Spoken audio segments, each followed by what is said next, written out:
Welcome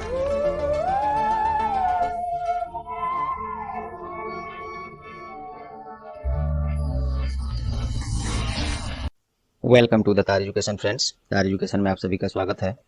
आज है 7 जून 2021। देखेंगे 6 और 7 जून के सभी महत्वपूर्ण करंट अफेयर्स जो आपके आगामी सभी परीक्षाओं के लिए अति महत्वपूर्ण होंगे। साथ में देखेंगे ज़्यादा से ज़्यादा एक्स्ट्रा फैक्ट जो आपको और उसे आगे रखेगा। और इस क्लास का PDF तार एजुकेशन के वेबसाइट से डाउनलोड कर सकते हैं। साथ ही टेलीग्राम चैनल से ज्वाइन हो सकते हैं, जहां आपको सभी पुराने और नए लिंक्स एक साथ मिलते रहेंगे। लिंक डिस्क्रिप्शन बॉक्स में दिया हुआ है। क्वेश्चंस हिंदी इंग्लिश दोनों में है। आपसे आग्रह की क्लास पूरा देखें, तभी आपको इस क्लास का महत्व पता चलेगा। और यदि क्लास अच्छा लगे तो प्लीज़ अन्य दोस्तों के साथ ग्रुप्स में सोशल मीडिया पर शेयर करें और तार एजुकेशन का सहायता करें। और चैनल पर आप नए हैं या आप तक सब्सक्राइब नहीं किए हैं तो अभी सब्सक्राइब बटन दबा दीजिए। तो चलिए शुरू करते हैं आज का क्लास। और एक और महत्वपूर्ण सूचना दोस्तों, आज का क्लास ये काफ़ी लेट से अभी अपलोड हो रहा है यहाँ।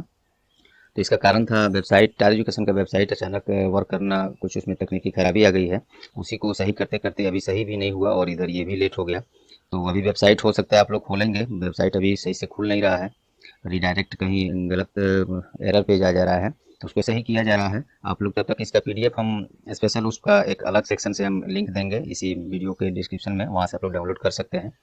तो वेबसाइट पर अभी काम चल रहा है, उसके लिए माफ़ी चाहता हूँ। तो चलिए शुरू करते हैं आज का क्लास। पहला प्रश्न है, हाल ही में रिजर्व बैंक ऑफ इंडिया की मौद्रिक नीति समिति की बैठक में प्रमुख दरों को अपरिवर्तित रखने का फैसला किया गया है। तो वर्तमान में SLR रेट क्या है? अभी हाल ही में बाई मंथली मौद्रिक नीति RBI का पब्लिश हुआ है, उसमें कोई भी दर को चेंज नहीं किया गया है। तो वैसे SLR रेट अभी क्या है? तो इसका सही जवाब है 18%। देखिए इस प्रश्न में कितने आपको फैक्ट्स मिलेंगे, अभी सब मैं धीरे धीरे इसको करता हूँ। ये बाकी ऑप्शन को मैं नहीं बताऊंगा इसलिए क्योंकि ऑलरेडी इसमें इतना एक्स्ट्रा फैक्ट है जो कि आपको ये सब और चर्चा करने पर कंफ्यूजन पैदा करेगा। तो चलिए देखिए कितना इंटरेस्टिंग है ये प्रश्न। यहाँ पे प्रमुख दर अभी जो भी है RBI का, रेपो रेट कितना है? 4%। पहले देख लेते हैं कौन कितना परसेंट है और ये कौन क्या होता है, ये भी हम लोग चर्चा अभी जस्ट कर रहे हैं। रेपो रेट 4% है, रिवर्स रेपो रेट 3.35% है। और एक मिनट, इसमें भी कुछ लग रहा है।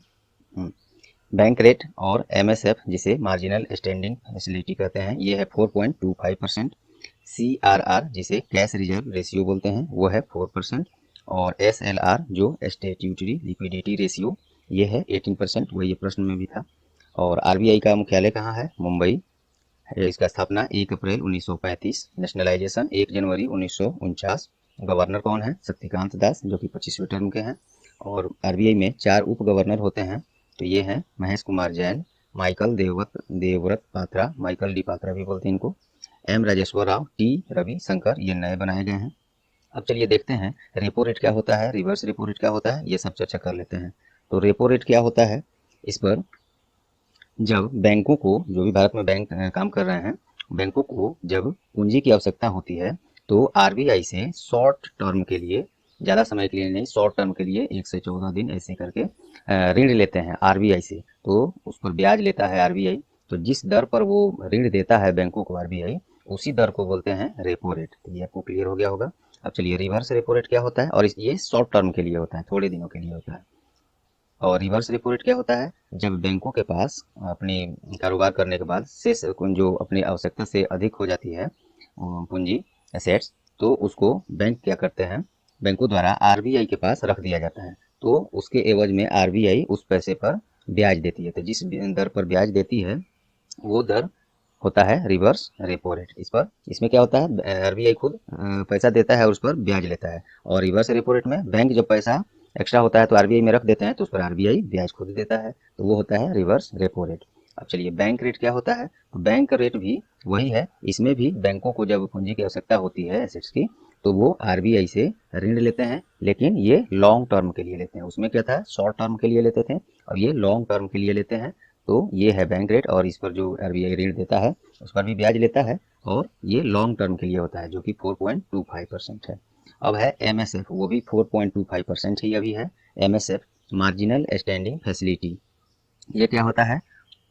तो फुल फॉर्म होता है इसका मार्जिनल स्टैंडिंग फैसिलिटी। इसमें क्या होता है, बैंकों को रातों रात के लिए अगर कोई पूंजी की जरूरत है एक रात के लिए, तो आरबीआई से ऋण लेते हैं, वो ही रेट होता है और उस पर भी ये लेता है, आरबीआई ऋण ब्याज लेता है। एक रात के लिए अगर बैंक आरबीआई से ऋण लेते हैं तो वो इस रेट पर लेते हैं, एमएसएफ, मार्जिनल स्टैंडिंग फैसिलिटी। तो ये भी है 4.25%।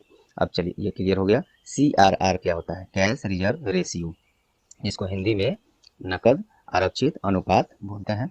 और इसमें क्या होता है, बैंकों को एक, जैसे यहाँ पे 4% है, तो बैंकों के पास जितनी भी पूंजी है उसका 4% आरबीआई के पास अनिवार्य रूप से रखना होता है, ताकि आरबीआई के पास उतना सेफ रहेगा तो बैंकों की स्थिति अगर अचानक कुछ खराब सी होती है तो उस पैसे से फिर उसका काम चलेगा। तो इसलिए बैंकों को अनिवार्य रूप से पूरी पूंजी का, जैसे 4% अभी है, कभी ये चेंज भी होता है, तो 4% है तो अपने पूरी पूंजी का 4% अनिवार्य रूप से आरबीआई के पास इसको रखना होता है। तो ये होता है कैश रिजर्व रेशियो, नकद आरक्षित अनुपात, ये होता है इसका मतलब। अब चलते हैं एसएलआर, स्टैट्यूटरी लिक्विडिटी रेशियो। इसमें क्या होता है, ये है 18%। इसमें क्या होता है, वही बैंकों को ही जो है अनिवार्य रूप से अपने पूंजी का आरबीआई के पास, गवर्नमेंट के पास रखना होता है, लेकिन इसको क्या है, कैश में नहीं, ये लिक्विडिटी के रूप में, तरलता के रूप में, जैसे बॉन्ड्स हो गए, गोल्ड हो गए, इस तरह से इस रूप में अपने पूरी पूंजी का 18% आरबीआई गवर्नमेंट के पास रखना पड़ता है। तो ये होता है स्टैट्यूटरी लिक्विडिटी रेशियो, तो जिसको आप हिंदी में वैधानिक तरलता अनुपात कहते हैं। तो ये भी आपका क्लियर हो गया होगा। आरबीआई से संबंधित सब हमने देख लिया। इसको आपको थोड़ा सा भी कंफ्यूजन हो तो वीडियो को बैक करके फिर से इसको समझ लेंगे, काफ़ी इंपॉर्टेंट है ये बैंकिंग वाले छात्रों के लिए, और बाकी एग्जाम्स में भी पूछ लिए जाते हैं। चलिए नेक्स्ट देखते हैं। हाल ही में साहित्य अकादमी से सम्मानित जाने माने तेलुगु लेखक और कवि का निधन हो गया है, उनका नाम क्या है? तो इसका सही जवाब है कालीपट्टनम रामाराव। ये थे साहित्य अकादमी से सम्मानित हुए थे और तेलुगु लेखक और कवि थे, इनका निधन हो गया कालीपट्टनम रामाराव। अब बाकी ऑप्शन देख लेते हैं। अलका रघुवंशी, इनका भी हाल ही में निधन हो गया है, ये प्रसिद्ध भारतीय लेखक और कला क्यूरेटर थी, इनका निधन हो गया। युआन लॉन्गपिंग, ये तो काफ़ी आप लोग को जरूर याद होगा, काफ़ी चर्चित रहा इधर। ये चीन के वैज्ञानिक और हाइब्रिड चावल दान के जनक कहे जाते थे, ये युआन लॉन्गपिंग, इनका भी हाल ही में निधन हो गया। श्री कुमार बनर्जी, ये एटॉमिक एनर्जी कमीशन के पूर्व प्रमुख थे, इनका भी हाल ही में निधन हो गया है। चलिए next. Reserve bank of India के द्वारा जारी रिपोर्ट के अनुसार वित्त वर्ष 2021-22 के लिए भारत का विकास दर कितने प्रतिशत रहने का अनुमान लगाया गया है? तो इसका सही जवाब है 9.5%। वित्त वर्ष 21-22 में भारत का जीडीपी 9.5%। अब बाकी ऑप्शन देख लेते हैं, ये भी किसी न किसी एजेंसियों द्वारा अनुमान लगाया गया है। तो 9.3% कौन लगाया है? तो ये रेटिंग एजेंसी मूडीज के द्वारा अनुमान लगाया गया है। वित्त वर्ष 2021-22 में भारत का विकास दर 9.3%। 9.9% ये कौन लगाया है? अच्छा, ये मूडीज कहाँ का है? तो ये अमेरिकन क्रेडिट रेटिंग एजेंसी है, ये भी ध्यान रखेंगे। ये परसेंटेज ना भी पूछे तो ये वाला जानकारी कि ये Moody's American credit rating agency है, ये काफ़ी महत्वपूर्ण है, पूछा जाता है ये। अब चलिए 9.9% किसके द्वारा लगाया गया है? ये OECD अर्थात organisation for economic cooperation and development, ये OECD द्वारा अनुमान लगाया गया है 9.9%। इसका OECD का हेडक्वार्टर पेरिस फ्रांस में है। 10.8% ये कौन लगाया है? तो ये ब्रोकरेज कंपनी है एक ठो, नोम्यूरा, जापान की है, तो उसके द्वारा अनुमान लगाया गया है 10.8%। चलिए नेक्स्ट। हाल ही में विश्व पर्यावरण दिवस किस दिन मनाया गया? तो इसका सही जवाब है 5 जून को। विश्व पर्यावरण दिवस, वर्ल्ड एनवायरनमेंट डे, 5 जून को मनाया गया। थीम क्या था 2021 के लिए? री इमेजिन, रिक्रिएट, रीस्टोर, ये था थीम। बाकी ऑप्शन देखते हैं। 2 जून को क्या मनाया गया? ये हाल ही में 2 जून को इंटरनेशनल सेक्स वर्कर डे 2 जून को मनाया गया। 2 जून को एक और दिवस है, तेलंगाना जो राज्य है वो अपना वो अपना 8वां स्थापना दिवस 2 जून को ही मनाया है, क्योंकि वर्ष 2014 में आंध्र प्रदेश से अलग करके तेलंगाना राज्य का निर्माण किया गया था। तो ये 2 जून को 8वां स्थापना दिवस तेलंगाना राज्य ने मनाया। और 3 जून को ये इसी दिन विश्व साइकिल दिवस मनाया गया है 3 जून को। और 1 जून को वैश्विक अभिभावक दिवस अर्थात ग्लोबल डे ऑफ फैमिली, ये मनाया गया, 1 जून को मनाया गया है। और 1 जून को एक और दिवस है, विश्व दूध दिवस, ये भी 1 जून को ही मनाया गया है। चलिए, और दूध दिवस का 1 जून को जो मनाया गया उसका थीम था 2021 में पोषण पर संदेश और डेयरी क्षेत्र में स्थिरता। चलिए नेक्स्ट।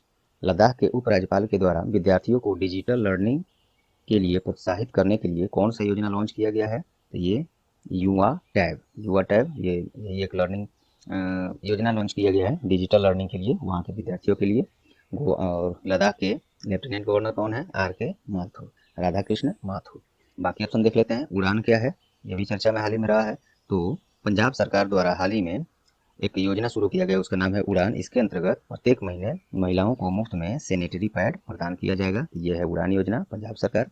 प्रोजेक्ट शाह ये क्या है? IPL टीम जो पंजाब किंग्स है उसने कोविड-19 से लड़ने के लिए सरकार का सहायता करने के लिए प्रोग्राम लॉन्च किया था, उसी का नाम है प्रोजेक्ट शाह। श्वास क्या है? तो एक्चुअली में श्वास और आरोग्य एक ऋण योजना है जो शुरू किया था सिडबी के द्वारा शुरू किया गया था। इसके अंतर्गत वैसी कंपनियां जो कोविड-19 से संबंधित कोई प्रोडक्शन कर रहे हैं, जरूरत की वस्तुएं बना रहे हैं, उनको अगर ऋण की आवश्यकता है तो ये श्वास और आरोग्य के द्वारा योजना के तहत ऋण ले सकते हैं। तो ये है श्वास एंड आरोग्य योजना। चलिए नेक्स्ट। हाल ही में सिक्किम सरकार ने, दोस्तों मैंने शुरू में ही बताया कि वेबसाइट पर पता नहीं क्या प्रॉब्लम आ गया है, वेबसाइट हम लोग का रन नहीं कर रहा है, कोई भी पेज खुल नहीं रहा है। तो उसमें लगे रहने के कारण काफ़ी समय उसमें लग गया। अभी उस पर वर्क चल ही रहा है। इस क्लास के बाद फिर उस पर वर्क किया जाएगा। तो पूरी क्लास में हमने ऑप्शन नहीं रखा है, फिर भी एक्स्ट्रा फैक्ट आपको मिलेंगे। यहाँ से हम लोग वन लाइनर फॉर्म में लिख लेते हैं फटाफट। चलिए, सहयोग आप लोग की इसमें है, ज़रूरी है, क्योंकि प्रॉब्लम है टेक्निकल, कब क्या क्या होगा किसके साथ क्या पता। आज मेरे साथ हुआ है। तो हाल ही में, अब चलिए यहाँ से वन लाइनर और कुछ एक्स्ट्रा फैक्ट देख लेते हैं। हाल ही में सिक्किम सरकार ने राज्य की सड़क व्यवस्था मजबूत करने के लिए किसके साथ समझौता किया है? तो ADB। सिक्किम की राजधानी गंगटोक, ADB के साथ ये हुआ है, ऋण समझौता है सिक्किम में सड़क व्यवस्था को मजबूत करने के लिए। तो सिक्किम की राजधानी गंगटोक, मुख्यमंत्री प्रेम सिंह तमांग, गवर्नर गंगा प्रसाद। ADB के साथ हुआ है तो उसके बारे में भी देखते हैं। ADB अर्थात एशियन डेवलपमेंट बैंक, इसकी स्थापना 1966, हेडक्वार्टर मंडालुयोंग मनीला फिलीपींस है। और इन तीनों में से कोई भी आपको दे सकता है। प्रेसिडेंट वहाँ इसके कौन है? एशियन डेवलपमेंट बैंक के मसत्सुगु असाकावा। इसके और ये जापान से हैं, यही बोला चाहता था मैं। चलिए नेक्स्ट। हाल ही में किस देश ने मौसम पूर्वानुमान, पर्यावरण और आपदा प्रबंधन में सहायता के लिए सैटेलाइट हेन ड्यूल 4B लॉन्च किया है? तो ये किया है चीन ने। ये पूर्वानुमान, मौसम पूर्वानुमान, पर्यावरण, आपदा प्रबंधन में सहायता के लिए, तो ये चीन के द्वारा लॉन्च किया गया है हेनग्यूल 4B। चीन की स्पेस एजेंसी का क्या नाम है? CNSA अर्थात China national space administration. China की राजधानी बीजिंग। करेंसी युआन या रेनमिनबी। युआन और रेनमिनबी दोनों क्यों होता है ये मैंने पिछले क्लासों में कई बार चर्चा किया है, फिर कभी कर देंगे ऐसे। चलिए, प्रेसिडेंट जिनपिंग। वेबसाइट पर प्रॉब्लम के कारण दोस्तों काफ़ी माइंड डिवेट हो जा रहा है। चलिए नेक्स्ट देखते हैं। विदेशों से सीधे भारतीय ग्राहकों के खातों में पैसा अंतरण करने के लिए किस बैंक ने स्विफ्ट GPI इंस्टेंट नामक सुविधा लॉन्च किया है? तो ये किया है ICICI बैंक।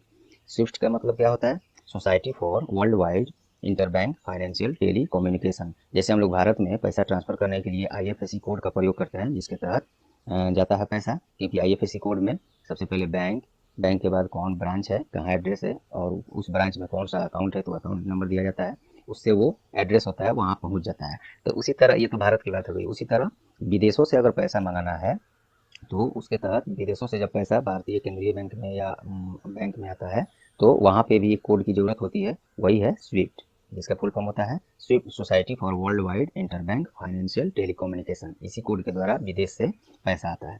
और ऐसी सुविधा देने वाले ICICI बैंक विश्व का दूसरा और एशिया प्रशांत का पहला बैंक बन गया है, ये भी ध्यान रखेंगे। ICICI बैंक का फुल फॉर्म क्या होता है? Industrial credit and investment corporation of India. Headquarter कहाँ है? मुंबई। और इस्टेब्लिश्ड इसका 1994 में। MD and CEO Sandeep Bakhshi. चलिए नेक्स्ट। हाल ही में किस राज्य ने ग्रामीण क्षेत्रों में पीने योग्य शुद्ध पानी पहुंचाने के लिए vehicle for surface water supply scheme launch किया है? तो ये पंजाब सरकार के द्वारा। पंजाब के बारे में देख लेते हैं। चंडीगढ़ राजधानी है, मुख्यमंत्री कैप्टन अमरिंदर सिंह और गवर्नर VP सिंह बदनौर। चलिए नेक्स्ट। हाल ही में नाबार्ड के द्वारा किस राज्य के ड्रिंकिंग वाटर प्रोजेक्ट के लिए 254 करोड़ रुपए की स्वीकृति दी गई है? ये उड़ीसा सरकार को दी गई है। नाबार्ड का फुल फॉर्म क्या होता है? National bank for agriculture and rural development. इसकी स्थापना 12 जुलाई 1982। हेडक्वार्टर मुंबई है। चेयरमैन गोविंदा राजुलू चिंताला, GR चिंताला भी बोल सकते हैं। चलिए नेक्स्ट। हाल ही में किस खिलाड़ी ने बेलग्रेड ओपन का खिताब अपने नाम किया है? तो नोवाक जोकोविच। यह उनके करियर का 13वां खिताब है, ये भी ध्यान रखेंगे। और वे कहाँ के हैं? तो विश्व के नंबर 1 सर्बियाई टेनिस खिलाड़ी हैं, सर्बिया के टेनिस खिलाड़ी हैं और वर्तमान में विश्व के नंबर 1 है टेनिस खिलाड़ी में नोवाक जोकोविच। अब ये जीत गए हैं बेलग्रेड ओपन। फ्रेंच ओपन अभी जारी है, देखिए आगे क्या होता है। हाल ही में भारत के किस एयरपोर्ट को ग्रीन अवार्ड प्राप्त हुआ है? तो ये हुआ है हैदराबाद अंतर्राष्ट्रीय एयरपोर्ट को ग्रीन अवार्ड प्राप्त हुआ है। यह अवार्ड एयरपोर्ट्स काउंसिल इंटरनेशनल अर्थात एसीआई के द्वारा प्रदान किया जाता है। चलिए नेक्स्ट, कोविड-19 के कारण कौन सा ग्रैंड प्रिक्स 2021 के लिए रद्द कर दिया गया है? तो सिंगापुर ग्रैंड प्रिक्स जो है इस बार 2021 का रद्द कर दिया गया है।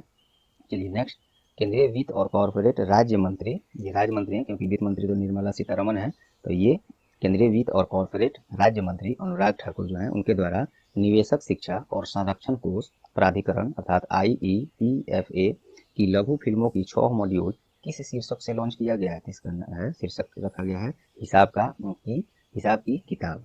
चलिए नेक्स्ट, टाइम पत्रिका की 50 मोस्ट डिजायरेबल मैन की सूची में किसे शीर्ष स्थान प्राप्त हुआ है? ये प्राप्त हुआ है सुशांत सिंह राजपूत को, जो कि पिछले वर्ष किसी कारणवश इनकी मौत हो गई। हालांकि देखा गया इनके रूम में मृत पाए गए, सुसाइड के रूप में देखा गया, लेकिन उस पर शक है, जांच चल रही है। ये बिहार से उभरते हुए अच्छे अभिनेता थे सुशांत सिंह राजपूत। तो ये इनको 15 मोस्ट डिजायरेबल मैन टाइम्स पत्रिका का जो ये सूची लिख रहा है उसमें पहला स्थान मिला है। चलिए बाकी ऑप्शन देख लेते हैं। विराट कोहली न्यूज में क्यों रहे हैं? तो विजडन अल्मनैक अवार्ड 2021 में 2010 के दशक का वनडे क्रिकेटर चुना गया है विराट कोहली को।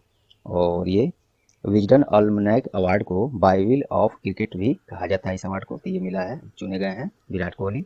संजय दत्त क्यों न्यूज में रहे हैं? तो ये हाल ही में संयुक्त अरब अमीरात सरकार के द्वारा इनको गोल्डन वीजा देने का फैसला किया गया है, इसलिए न्यूज में रहे हैं।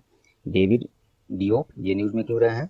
इनको हाल ही में इंटरनेशनल बुकर प्राइज 2021 प्राप्त हुआ है डेविड डियोप को इस पुस्तक के लिए। तो brightening all night all blood is black के लिए इनको दिया गया है। और डेविड डियोप इस पुरस्कार को जीतने वाले पहले फ्रेंच नोवेलिस्ट हैं, ये भी ध्यान रखेंगे। और जिनको ना मालूम हो इंटरनेशनल बुकर प्राइज क्या होता है, किसे दिया जाता है, तो ये प्रत्येक वर्ष वैसे पुस्तक को दिया जाता है जो किसी अन्य भाषा से अंग्रेजी भाषा में ट्रांसलेट किया गया हो और यूनाइटेड किंगडम या आयरलैंड में पब्लिश किया गया हो, तो वैसे पुस्तक को इंटरनेशनल बुकर प्राइज के लिए चुना जाता है, नॉमिनेट किया जाता है। अब चलिए क्वेश्चन ऑफ द डे देख लेते हैं आज का। हाल ही में अंतर्राष्ट्रीय हॉकी महासंघ FIH की विश्व रैंकिंग में किस टीम ने शीर्ष स्थान हासिल किया है और किस टीम ने हासिल किया है और भारत का इसमें क्या रैंक है? ये दोनों जवाब आप लोग कमेंट में जरूर दें, क्योंकि इसको पहले क्लासों में कल नेक्स्ट प्रीवियस क्लास में इसको पढ़ाया जा चुका है। तो उम्मीद करता हूँ आप लोग को इसका आंसर याद होगा, नहीं भी होगा तो वीडियो फिर से देख लीजिए या सर्च कर लीजिए और जवाब जरूर आप लोग दीजिए। तो चलिए दोस्तों, उम्मीद करता हूँ आज का क्लास आप लोग को परीक्षा उपयोगी लगा होगा। यदि हाँ तो प्लीज़ वीडियो को लाइक जरूर कर दें और ताज एजुकेशन का सहायता करें, ज़्यादा से ज़्यादा लोगों तक इसको पहुँचाएं, शेयर करें। और चैनल पर आप नए हैं या चैनल को अब तक सब्सक्राइब नहीं किया है तो भी सब्सक्राइब बटन दबा दीजिए, और अगर सब्सक्राइब कर लिया है तो बहुत बहुत धन्यवाद। और बेल आइकन भी दबा दें जिससे आगे आने वाले सभी महत्वपूर्ण क्लास के नोटिफिकेशन आपको सबसे पहले मिले। तो चलिए ये रहा आज का क्लास। All the best.